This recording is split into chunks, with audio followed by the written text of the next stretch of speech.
We are in immense blessings. Wallahi, we are. I take an oath by Allah subhanahu wa ta'ala. Like I said, we can see what's taking place right now before our very eyes. Okay, hasibu qabla an tuhasab. Call yourselves to account before you are called to account.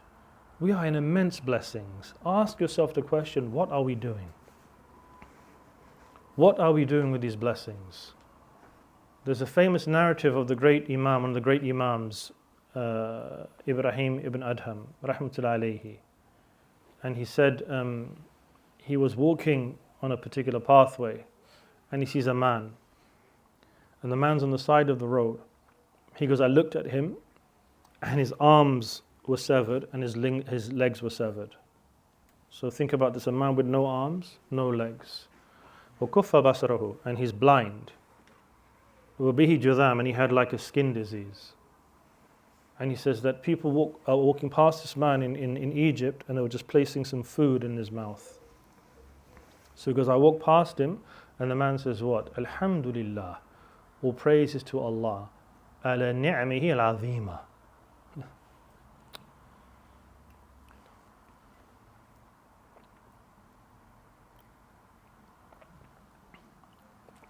He says, all praises to Allah for His immense blessings, وَأَطَاعِهُ الْجَسِيمَ, and His immense givings. And so Ibrahim ibn Adham, he looks at him and you think, what is this man talking about? What blessings is he speaking about? And Ibrahim ibn Adham is from the Imams of our tradition. And so he sees this person in this state. He hears him again say what? Alhamdulillah, all praises to Allah for these immense blessings and these immense givings. So he goes, Assalamu alaikum wa rahmatullah to this blind man. And the man says, oh, wa alaikum assalam wa rahmatullahi wa barakatuh Ibrahim ibn Adham. Right? Kayfa arafta? He goes, how do you know I'm Ibrahim? He goes, that since I came to have knowledge of Allah, everything became known to me. And so he goes, what happened to your eyesight? He goes, I went blind. He goes, what happened to your arms and legs? He goes, they were amputated, I lost them. He goes, what's with your skin? He goes, I have a skin disease.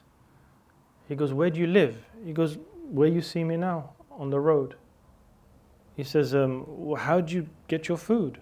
He goes, from Allah's fadl, people pass by and they place some food in my mouth. He goes, Ya hadha. He goes, what are these blessings you're talking about, these immense blessings and these immense gifts?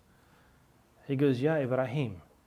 He goes, did Allah not leave behind for me a tongue that can make dhikr and a heart that can show shukr, gratitude?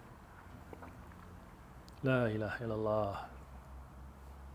We're in immense blessings, my dear brothers and sisters. Wallahi, we're in immense blessing. There's nothing stopping us from doing so much.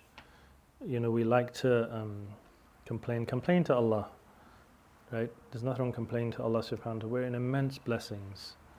We said at the beginning of this gathering, the hadith of Al-Mustafa sallallahu alayhi wa sallam, إِذَا أَمْرَرْتُمْ بِرَوْدَةٍ مِنْ رِيَادِ الْجَنَّةِ. Not me, your Prophet, Al-Mustafa sallallahu alayhi wa sallam, defines such gatherings as paradisial gatherings. Right? That when you pass by, فَارْتَعُوا فِيهِ, that spend time in these blessed gatherings, and spend time and be dhakir. Not just on the tongue, but from the heart, and start to think, why do you traverse this earth? Why are you here? How do you want to meet your Lord? If your beloved Prophet ﷺ will walk through this door right now, would we be happy to see him from the aspect of what? We could tell him things that we've done in service to his ummah. Would he be happy to see us based on him having clear understanding of our inward and outward reality?